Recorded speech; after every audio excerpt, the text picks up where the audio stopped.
ఇతర పార్టీ వాళ్ళు కూడా మనం ఎగతాళి చేయాల్సిన అవసరం లేదు. ప్రజల పనిష్మెంట్ ఇచ్చారు. ఇదే హౌస్లో నేను చూశాను. 23 సీట్లు మాకు వచ్చాయి. నేను బాధపడ్డాము. కానీ ప్రజాస్వామ్యాన్ని గౌరవించాలనే ఉద్దేశంతో ప్రజాస్వామ్యుతంగా పనిచేశాం.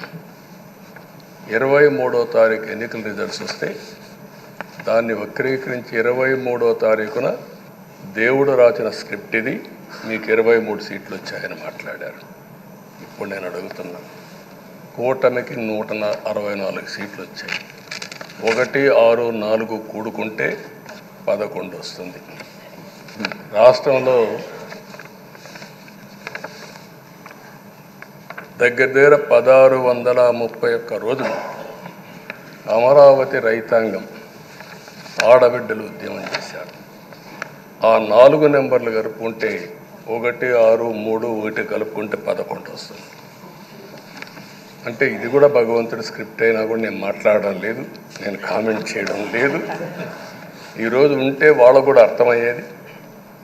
వాళ్ళు ఉండకుండా పోవడం అనేది వాళ్ళ పిరికితనం తప్ప ఇంకోటి కాదని చెప్పి కూడా నేను మీకు తెలియజేస్తున్నా.